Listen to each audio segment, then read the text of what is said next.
welcome to Fandom and Friendship. I am Amethyst Shade, as my delightful text right here tells you.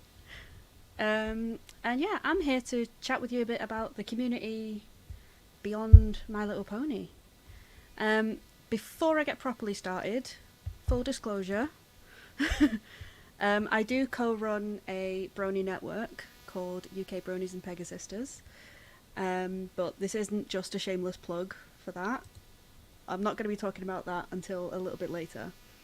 So most of this panel is going to be about the community as a whole rather than our particular herd. So yeah, hold on. I will get to that, but not yet. We've got to do some wider stuff first. So let's get into it. What makes Pony Friends so magical? Well, thanks to the internet, it is pretty easy now to find other people who's into the same big popular things as you. And that basically means there's a fandom for just about everything. Every TV show has its following, every comic franchise, every book series. There are car clubs, there are railway enthusiasts, animal lovers, all growing to a point where they'd be able to be called a fandom. But what makes the pony fandom different to that is, well, you can say it in one quick phrase, right? Friendship is magic.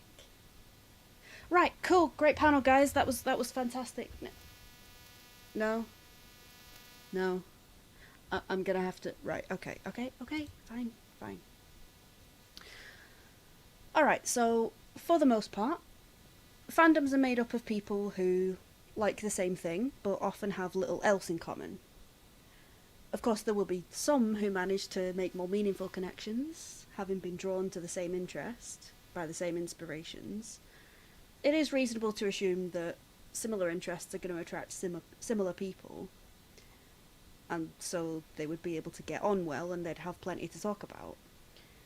But more often than not, that ends up being the minority of people within that fandom group. In terms of the pony fandom, that original interest that brought us together in the first place, it quickly becomes secondary to the fact that we are together. Whether we came here for the collections or the nostalgia, the colours, the music, the memes, even just sheer irony, what makes us stick around is actually this community. We don't just talk about ponies. We talk about our experiences, our values, our driving forces. Best Pony isn't just your favourite character. It's an embodiment of your personal morals and your values. It's some pony you relate to, some pony you feel for, even just some pony whose colours you like best. That's still an expression of you. And then there's the original characters, or OCs. And fans make these to put themselves into the universe that they love so much and really express their own personalities. As a psychologist, I can say for sure you can tell a lot about a person from their OC and their choice of best pony. Yeah, yeah. Because of that personal connection, though, that means that conversations between bronies do tend to become a lot more intimate than with anyone else. And so relationships do tend to form more quickly. As a side note, you will notice that I have Nocturnal down here for both Luna and my OC, Amethyst. I'd just like to point out that it is currently 3:05 in the afternoon, which for non-nocturnal people is the middle of the day. I'm usually having my breakfast about now, so this is the dedication that I have to ponies. This is how much ponies mean to me, that I'm here for you right now, giving you this in my morning. But anyway. But Amethyst, I hear you say. Lots of fandoms have OCs and favourite characters. Why, yes, random viewer. That's absolutely right. It is a really common thing to want to place a version of yourself into the world of your favourite universe, of your favourite show, of your favourite book. If you've been inspired by that, of course you would want to have a version of yourself in there. And that is because why wouldn't you, to be honest? If you've been inspired so much by this one world that you escape to escape from actual reality, why wouldn't you want to have a version of you within that? Where the pony fandom differs is the kind of people who want to do that with Equestria in particular, rather than Hogwarts or Middle-earth or whatever. So, if ponies are primarily aimed at children, why is the adult following so immense? That's the biggest question that a lot of people can't easily find an answer for. Well, I've got one. It's because whilst there are many reasons that these adorable horses might appeal to a person, our age isn't one of those reasons. When Lauren Faust first pitched Friendship is Magic to Hasbro, she stated that it wasn't aimed specifically at children. It was for all ages. And it really is. There is fans from newborns who like the colours and the music, right through to the grandparents who can't wait to watch the next episode with their grandkids, because secretly they love it just as much. So what is it? What is it about MLP that doesn't care how old we are, but still resonates so deeply in each of us? It's the message it teaches. That simple message of acceptance, the simple life lessons that adults need as much reminder of as children do. The overarching concept of acceptance. Every pony is different, and we're all special in our own way. The only times that we ever see racism, sexism, xenophobia, or bullying in Equestria, we also see it challenged. And the antagonist usually learns and grows from the experience. For those of us who have been on the receiving end of similar issues, that's very powerful to see. It is possible to change others' minds on my validity. Don't give up in the face of adversity. You're not alone. Many of the show's villains also see their behaviours and their ways of thinking changed, to a point where they see the error of their ways and they actually fully reform. Now, admittedly, as a viewer, personally, that got a bit stale for me after the first few, but from a counselling point of view, I have seen the positive impact that that can have on a guilty conscience. The idea that no pony is entirely evil. We can all learn and grow from our past selves, from our past mistakes. And it's something that a lot of people really need to hear in order to forgive themselves for stuff that they feel guilty from in their past. And to find all of that from a 22-minute show about funny coloured little horses, that's insane. It's absolutely insane. So generally speaking, it does tend to be the downtrodden of society that finds ourselves drawn to these affirmations that we matter and that we're accepted. Often that's because we lack that feeling elsewhere in our lives. So there are a few types of people who are going to fall into this category for my slide today. There are more than this who exist, but these are just the ones that fell off the top of my head. Members of the queer community. We're still not as widely as accepted as we should be, and we do statistically face more social rejection than those not in the queer community. People on the autistic spectrum or with Asperger's.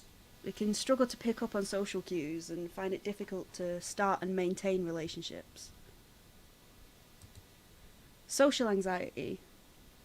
As the name suggests, sufferers are frightened of social interactions with other people, particularly strangers. If we could skip that first meeting part and just jump straight into the we're already friends part, that would be great. That would be fantastic. Oop, where's my slide gone? There we are. ADHD and other sensory issues. If you find it difficult to focus your attention for long enough on one subject, it can be really difficult to really dive deep into that subject with somebody else and keep on the same thing without going off on tangents. Which, if you're speaking with people who understand ADHD and understand that that's what's happening, obviously that's a much easier situation. But if it's people who aren't used to that, it can be really difficult, and it can seem like you're not listening to them, even though it's not the case. It's really difficult to try and get that across. People who've been bullied, I touched on this earlier, people who've been bullied because they're different, they'll often shy away from meeting any new people just to avoid the possibility of them being targeted again, which can lead to social anxiety. It can also lead to things like depression. So, my catchphrase for the depressive episodes is, what's the point? Because when you're in such a negative outlook on everything and you've no motivation to try anything new, any offering of, oh, well, you could try this, but what's the point? What's the point in trying to find new people? I'm not going to get anything, blah, blah, blah, blah. And I'm absolutely guilty of that. 100%, I'm definitely guilty of that. What's the point? Oh, I won't even try. Which obviously can get in the way of meeting new people, because what's the point in trying? More complex mental health issues as well. So this is your bipolar disorder, personality disorders, schizophrenia, things like that. When just living a day in your own head is difficult and complicated enough without extra things to worry about, the idea of branching out to try and connect with others is a whole other level. And finding other people who can understand what you're going through and who aren't going to judge your thought processes or your weird behaviours, that can be really difficult, and not being able to find people like that can be really disheartening as well, and stop you wanting to bother trying. There we go. Physical disability.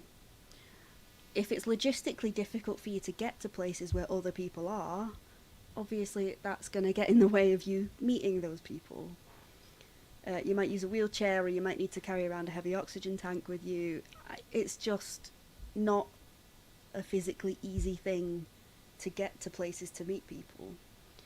That, and with some things it can be an embarrassing thing, and if you're sitting there worried about, oh, people are looking at me because I'm in a chair or because I've got this thing with me, that obviously can get in the way of you relaxing and being yourself enough to have a deeper conversation with the people that you are meeting, if you manage to get there. So, just having a quick look at that slide, that's actually a lot of people. That's a lot of people. Each of these categories comes with its own ways of dealing with social interactions. And we often find that there are people who only feel able to interact with other people in their category, if at all. These people tend to confine themselves to a safe social bubble of exclusively their own kind. And finding others to truly understand you and your struggles, it's so important. It's so important to help you feel less alone. And like you're not this strange outsider. I will speak a bit more about that in particular in a moment. But just look at how many people there are there, and every one of them feels like they're on their own. You're not alone at all. Look at everyone else who's there as well. These are all socially vulnerable people who struggle to make friends in the real world, in the normal world, and they feel validated and accepted only when they come to somewhere that other people can understand what's really going on for them. Of course, when these kind of people see something as uplifting and morally positive as MLP, of course they're going to be attracted to that. That's a no-brainer. And then when they join the community around it, they join to talk about ponies. I like ponies, and I want to talk about ponies with other people who like ponies. But suddenly they find a whole community of people who like ponies who are also part of their safety bubble, their exclusive bubble. So people on the autistic spectrum can come and talk about ponies with other people who like ponies and find, oh, actually, there's a bunch of other autistic people here as well. It's not stepping as far out of my comfort bubble as I thought it was. Maybe I can deal with this. Maybe this is a bit easier than I thought it was going to be. And there are a lot of bronies with that social anxiety. They really struggle initiating conversation with others. But this common interest of ponies, it can be very easily used as a springboard into more personal, more meaningful conversations. So that stepping stone that I talked about earlier of jumping between that initial meeting and straight into we're already friends, we've already skipped that. We did the official meeting part just by joining the same group or joining the same talk or the same server or the same stream or the same convention. That bit's already done. By the time you've got here, you're already accepted. You're already one of us. And we're all weird. Every one of us, we're all weird. Because of that, no one is the singled out weirdo among us. We're no longer defined by what makes us different. We can now be defined by what makes us great. And there is a lot that makes us great. We're musicians. We sing, play, and write music inspired by the powerful messages and the sound design of the shows. We're artists. We draw our own styles of the iconic pony characters. And we run freelance businesses selling our art of the Bronies OCs. We're writers. We write stories, screenplays, poetry, showing our own versions of Equestria. We're craft makers. We sew plushies, we make clothes, we mould clay figures, we customise existing pony figures, and we run freelance businesses selling all of those. We're animators, we bring visual life to written stories, and we can create some strong moods with careful lighting. We're journalists. We review our favourite episodes to find a way to voice our opinions, something that seemed so impossible to be able to do before. We can now voice our opinion on something and it not matter if that opinion is different to somebody else's. We tell the rest of the herd about the latest toy lines available for purchase. We share the latest behind the scenes gossip. We report on our experiences at pony events for those who couldn't make it. Oh yeah, and we make those pony events. We organise those events from start to finish. That means liaising with a lot of people, a lot of normal people. And yet, because we know that we've got the strength and the support of the rest of the fandom behind us, we feel confident enough to step out and do it. We're cosplayers. We design, we source, we create, we wear, and we rock our pony cosplays. I've seen so many brilliant pony cosplays. It's amazing what people can do with some bits of fabric. We're voice actors. We bring life to written lines, and personality to character concepts. I could go on and fill this page 100 times over, but you get the idea. Here, among our fellow weirdos, we're each so much more than what the rest of the world has defined us as. We don't need to apologise for who we are. We don't have to explain anything. We don't have to justify why we're here. We're just accepted without question because we belong. We belong. That's a big deal. We belong somewhere. And for many of us, this fandom is the only place where we can feel we belong. So, speaking of belonging, now that I've given you the empowering, yes, we're awesome speech, I'm going to take you a little bit through the science behind it. I'll be brief, I promise. This is not a lesson. And I've tried to make it colourful so it's slightly less boring. So, to explain a little bit about the science behind this, we're going to look to an American psychologist by the name of Abraham Maslow. There he is. Every picture I find of him, he has that silly grin. He's never not got a silly grin on. I like that. I want to be that kind of person. So, in 1943, so not that long ago in the grand scheme of things, in 1943, Maslow wrote a paper on human motivation. What makes us tick? What makes us want to do anything? And it was called The Theory of Human Motivation. As part of this paper, he included a model which we now refer to as Maslow's hierarchy of needs. Oh, sorry, NAES. Sorry. Some of you might have heard of this hierarchy of needs before, because it is quite widely used and quite widely talked about, even outside of psychology circles.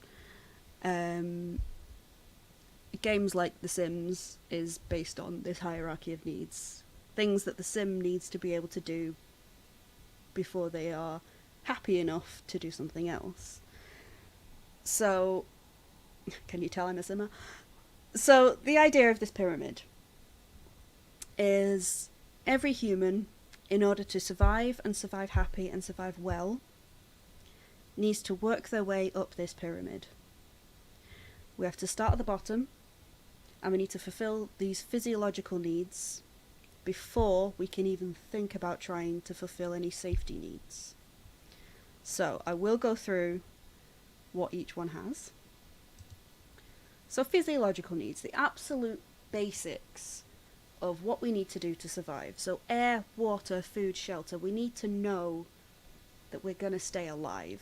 We need to be able to breathe, drink, eat, poop, sleep. All of that. So, as bronies and Pegasisters, thankfully, most of us, we've got that down. We're sorted in the physiological department. We're good there. So, we can cross that off. We're sorted. And we can move on to safety. So, what do we need to do in safety? Security, health, income, and resources. So, for cavemen, this would have meant making sure that they weren't so easily hunted by like a mammoth or something. And ensuring that they're not going to get sick or run out of firewood or anything like that. In modern terms, we don't have really the same problems to try and avoid. But in modern terms, this is more like locking your front door, seeing your doctor regularly.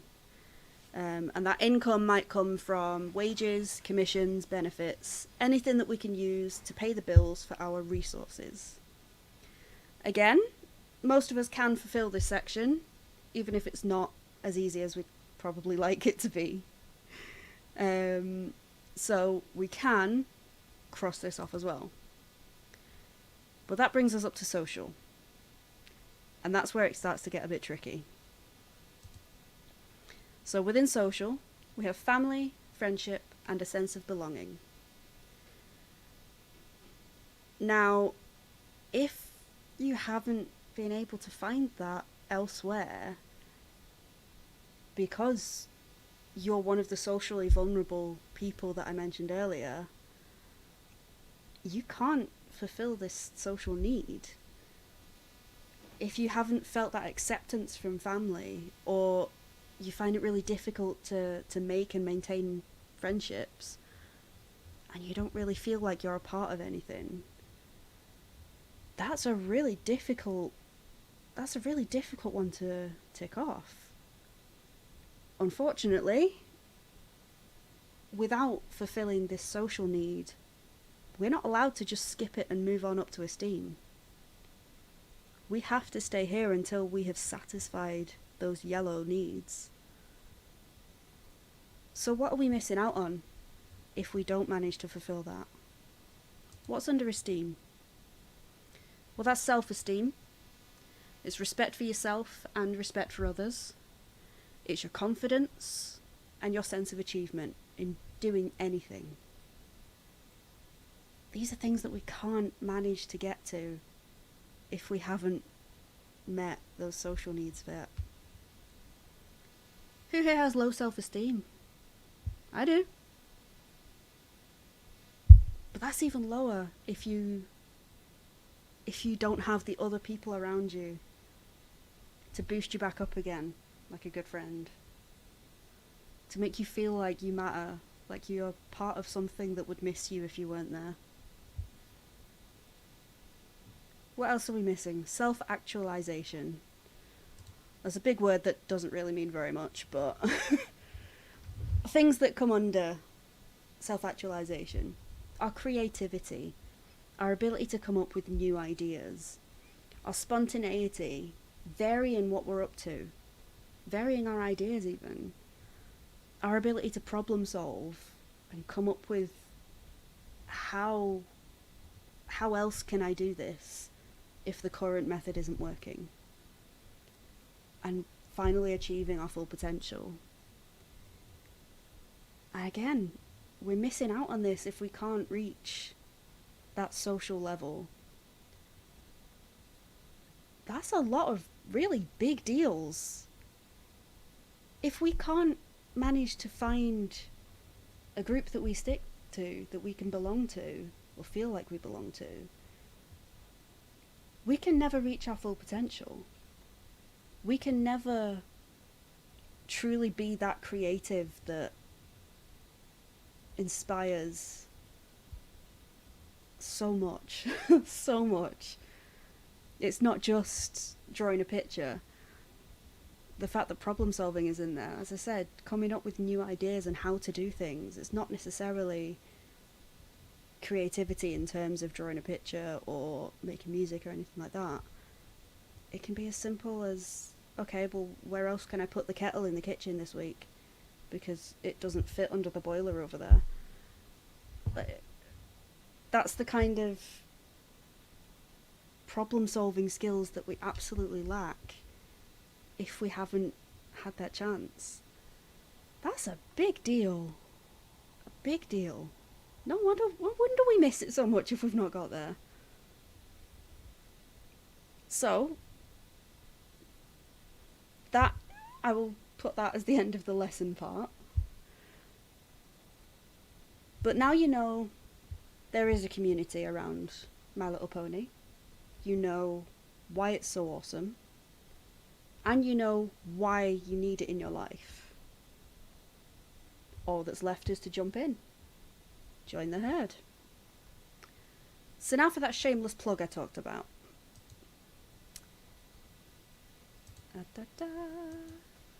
Come on, there we go. UK Bronies and Pegasisters. So, we are UK Bronies and Pegasisters.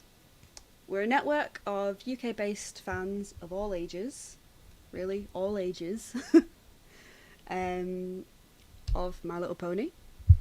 And we're aiming at keeping a supportive and welcoming community alive and promoting and encouraging every pony to live their best life, to reach that self-actualization level. We are the largest, most active, and still fastest growing Brony network in the UK, which is mind-blowing considering we're only 2.5 years old now. There have been many other massive Brony networks in the UK, particularly around the kind of 2015 era, when the fandom was in its heyday. But what we found is a lot of those kind of groups sort of tapered off, and a lot of people have tried to leave the fandom. They've sort of left the fandom and tried to move on with other things in their life. But that has ended up with a lot of sort of small pockets of bronies around the country who they think that the whole fandom has disappeared because their method of getting into the fandom had gone. Well, what we're trying to do is bring all of those pockets back together, and we're trying to get everybody back together in one place so that we're keeping this alive, because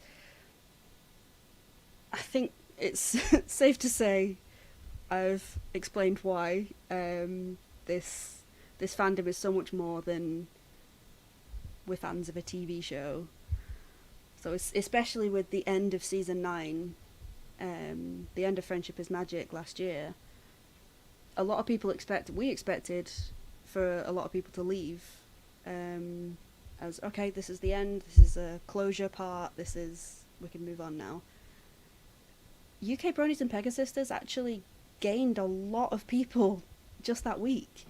Even for a good month or two following that final episode airing, we actually had a lot more people join than usual, and as it is, we get new people every day. So that was a nice surprise. And some of it was kind of veteran bronies who had decided, no, you know what, I'm not ready to leave this yet, I'm gonna join somewhere. And some of it was bronies who'd only just found the fandom, and that is fantastic as well. As you can see by the delightful graphics here, for which I can thank Zephyr Moon, our graphic designer. We're on Facebook, we have a Facebook group, and we have a Discord server. Those two are our most active, the Discord in particular. We're also on Steam. We have a Steam group for any of our members who, I'm playing this game and I don't really know what I'm doing, can somebody help me out? Or I want to play this game online, but I'm not really feeling confident enough to do it with complete strangers. Does anybody else want to have a go with me? There we go, that's what the Steam is for. We're also looking at putting an Xbox group together as well for that. We're testing it out at the moment to see how popular it is, but we shall see. We also have a Twitter, which I'm sure many of you have seen us spamming this week. We are at UK_bronies. We have a DeviantArt group, which shows all of our artistic members' beautiful work. Some of the incredible artistic work that comes out of our members is mind-blowing. And we also have a Patreon for any pony who feels generous enough to pledge a little bit of money towards keeping us alive, basically. That goes to keeping our website alive. It also goes towards events, which I will go on to in a moment. So the links to join any and all of those are available on our website, which, as you can very clearly see, because I put it in massive letters, is www.ukbp.org.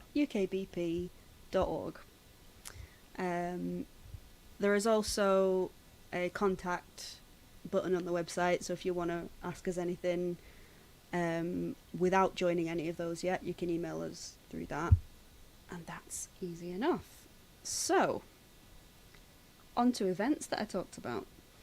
So, usually, obviously at the moment this is a little harder, but usually we do hold events, meetups and all that kind of thing across the UK for Bronies and Pegasisters to get together, hang out in person, Obviously, these have been suspended at the moment, but we are hoping to bring them back whenever we can safely, and not until it's safe. All the information on all of our meetups and any UK conventions, it's all available on our website calendar. And any big notices are broadcast across our other platforms to make sure no pony misses out. So some of our kind of pockets of bronies that I talked about earlier, we have there the Lancaster bronies, the Severn bronies, the Leicester bronies, the Trottinghamshire bronies, and the Manchester B-meat. Manchester bronies are my bronies. But we also cover Worcester, we cover London, we cover... Where else do we cover? My mind's gone blank now. Taunton's another one. But again, all the information for that when they start coming back in, when we can all go out and meet people in person again, that will all be available on the website. And there will be quite the hype for being able to do that, so I would imagine we'll be tweeting that out and putting it on the Facebook and everything like that as well. So don't worry, you won't miss out. Equally, if there are any regular pony meets that anyone knows of that we haven't yet covered, let us know. Let us know and we can get in touch with the people who organise that and see if they're happy for us to promote that for them, because whilst I say this is our thing, it's more a promotion thing in terms of this. So the Trottinghamshire bronies, for example, that's not officially run by us, but we do make a big thing about promoting it. So if anyone already is running a brony meet, let us know and we'll promote it. We'll make sure people know about it and we'll make sure you've got some numbers. At the moment, as you can see, we have a bit of a gap around the Oxford area. So if any of you know about Oxford, that would be great. There's also a little gap across the South Coast. That's because the South Coast bronies, who did cover Brighton, Southampton and Portsmouth, they have recently closed themselves. But they wanted to go out with a bang, so I hear that they did have a good one for the last one. But that's alright, that means we've got some more space that we can cover. That's great. Again, there's not much else I can really say about that until we're going again, but there we are. So that's offline. But online, we do a whole lot too. As you can see, obviously we have a lot of online platform that we use. So, a lot of what we do, projects and competitions. So, fairly often, not so much recently, but fairly often we will hold art competitions.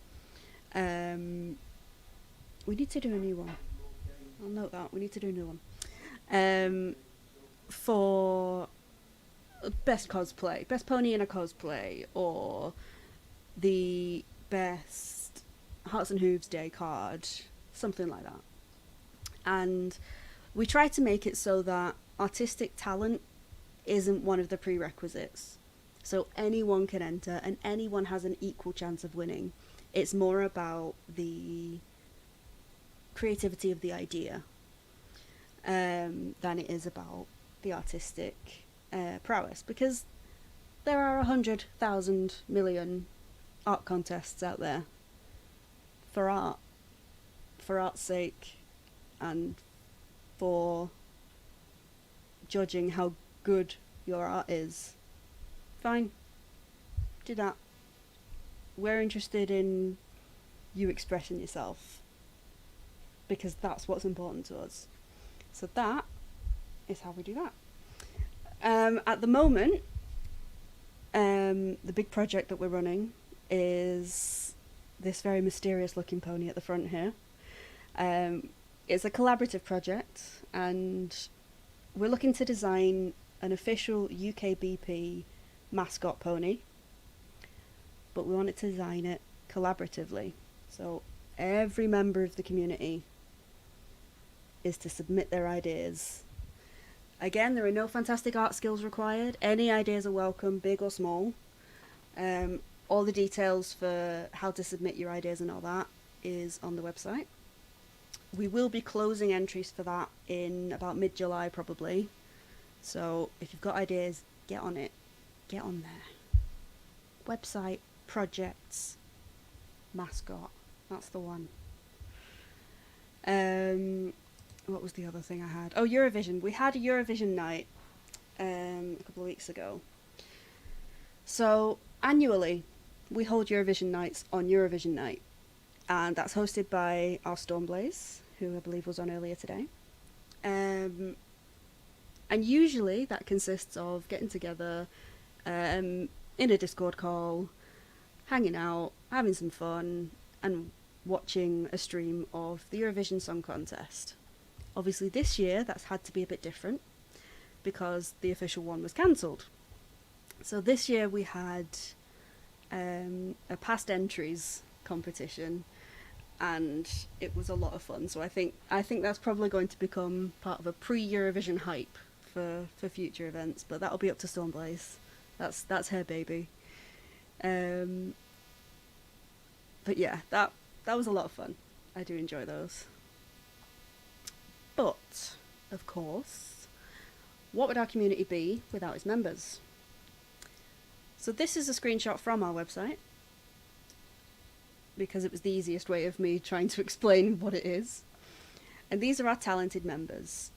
So in order to promote and encourage every pony's skills and small businesses and all that, this is a sort of hub that all of our members can come to see who is an artist, who is a plushie maker. I want a piece of art done. I want a song written for me. Who do I know that can do that for me? Come to our hub, have a look at who's here. On the website it does say writers there under AK Yearling, but I couldn't fit that on the page. So and so yeah, you come here, you click on whoever's name appeals to you the most, and that will link you through to their online shop front, or their DeviantArt, or their portfolio, whichever link that they've asked me to put on there, that goes on there. And yeah, it's just a way of putting people out there and getting businesses a little bit more work. I can confirm, 100%, I can confirm that this does work. This page is responsible for some of our talented members gaining new commissions that they would not have otherwise got. So I'm very, very happy to relay that bit of feedback. I'm so glad that it works. So yeah, that's our talented members. Of course, all of our members are talented, but these are just the ones that have asked me to put a button on the website. That's fine. That's fine. Oh dear. So, speaking of talented members, we have a few of our members obviously running things here at UK PonyCon Line.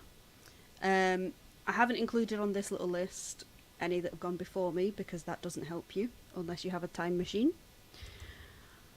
But the next one that we have coming up, one of our bronies, is the Chill Peeps. So that's Click to Try, FD Daylight, Crystallized Entertainment, and Jolly Old Cinema.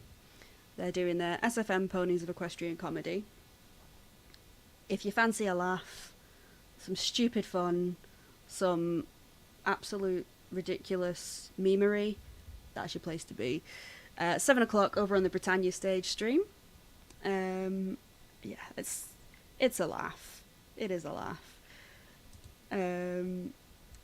Coming up at 7:30 on this stream on the Starlight, we've got our Prince Whatever rocking out. I will definitely be watching that one. And then straight after Prince Whatever, we have our Chaos Mauser.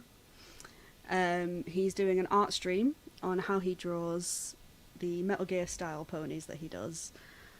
Absolutely watch that. Even if you're not interested in learning how to art, even just being able to see his process, absolutely recommend that. Then back over on the Britannia stage from 9 we have Lavender, whose music is awesome. She's very, very skilled. And straight after Lavender is DJ Basepone 3, and he's taken us through straight into the closing ceremony tonight as well, so that'll be a really nice round off to the con, I think. Da, da, da, da. Right, now it's your turn. Now I need to bring up my Discord to see what the hell I'm doing. Da, da, da. Starlight Stage questions, there we go.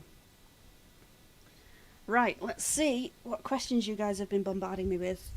My pony spirit is Pinkie Pie. I totally agree with what you're saying, as sometimes I have pinky moments and rush excitedly at things. Absolutely. Absolutely. Let's have a look. This whole panel is so true. I can relate so much to what you've said. I have a pony family of 5. Wow. Just amazing in understanding me, my hyperness, my shyness, my mental health and my PTSD, and I understand them.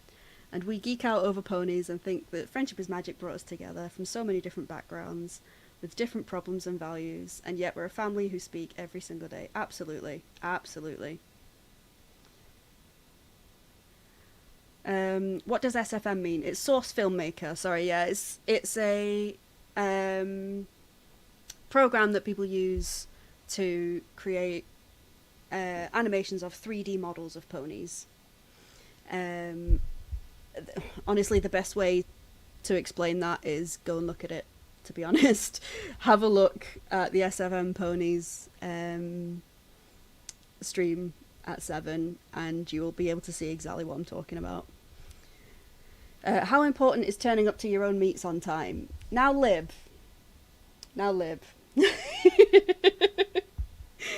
Librace has been banned from UKBP.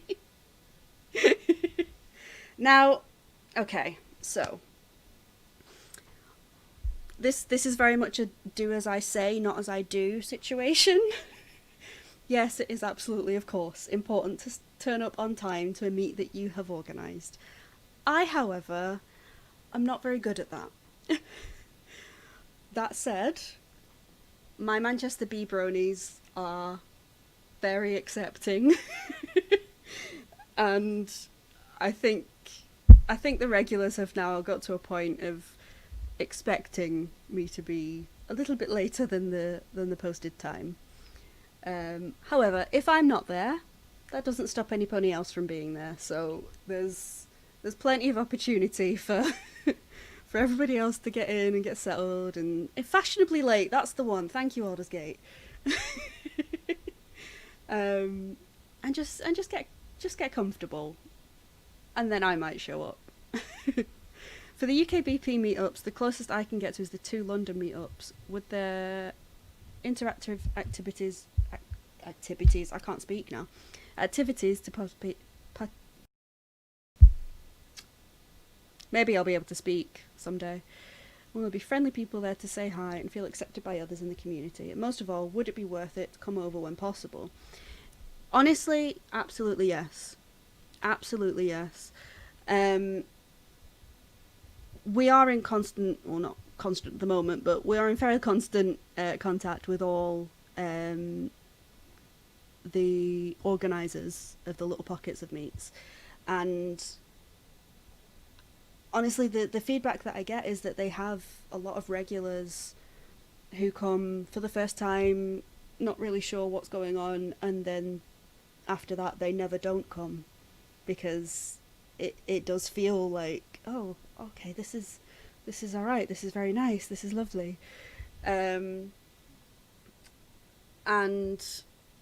even at the moment when nothing is going on in person, those same people can be found online, be it on our Discord or our Facebook or any of that. So you can still get to know these people before you meet them in person, so you can kind of make that decision for yourself beforehand. Even if it's just to kind of ease your nerves about it a little bit, you can go, okay, I'm not a complete stranger, I do sort of know some of the people here. And yes, yes, thank you, Lionel. I am indeed very good at plushie daycare. I am the best. 5 minutes, that's cool. A brony is never late, nor are they early. They arrive precisely when they mean to. Except I usually am late. Just for everything. How did you... That's 15 minutes in Amethyst Land. How did you personally get into MLP in the brony community? So, I joined the fandom relatively late. I actually only joined in 2017. Are there groups in Scotland? Honestly, I have tried to find... Sorry, I will answer the other question in a second. I have tried to find groups in Scotland as much as possible, but the only ones that I can find have split off so much and gone so far from each other that there isn't a regular enough sort of get together from any of them. So if any pony knows of a group that I don't, that meets in Scotland, please let us know so that we can promote that. Because that would be amazing. As it stands, Brony Scott is about the only kind of regular Scotland thing. But anyway, sorry, my personal entry to the fandom. Yeah, I only joined in 2017, which is after sort of the 2015 heyday. So I came into it quite late. I was sort of catching up on everything, really. I still feel like I'm catching up sometimes, even though I've kind of dived face first into it. But yeah, 2016 and 2017 was a very dark time for me, without going into very much. It was a very dark time for me, and I initially went to look at My Little Pony Friendship is Magic. Ironically, I was in the sheer irony category. It was a case of, okay, fine, there's nothing else on TV, I'll have a look at this and see how bad it really is. And I accidentally loved it. And then I watched another episode, and I accidentally loved that too. And then I kind of accidentally binge watched all 5 seasons that were available at the time on Netflix. And then... Yes, do that. And then once I kind of got myself and my flatmate obsessed with ponies, this is where we go back to Simmer. We were creating Ponyville on The Sims, and I was Googling information about ponies that I hadn't yet met so that I could understand what they should look like and things like that. And while I was Googling that, I found an advert for UK PonyCon. And then we sort of maybe accidentally bought tickets and went to UK PonyCon 2017 in Bristol. And that was my introduction to the fandom.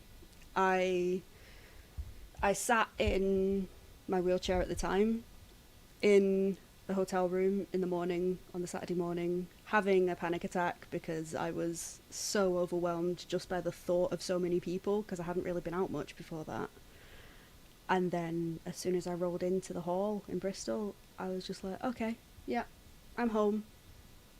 I'm one of these weirdos. We're all weird now. Great. And then, I mean, that was the October 2017. By that December, we were setting up UK Bronies and Pegasisters. It was really that fast. So it's a big thing. It's a big thing.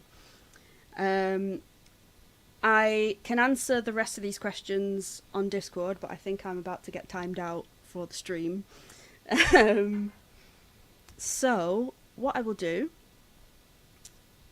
it is indeed great when you find that people get you, absolutely. Yeah, I will be around on Discord. My name is Amethyst Shade, as you can see. My name is Blue on Discord. But yeah, feel free to ask me whatever questions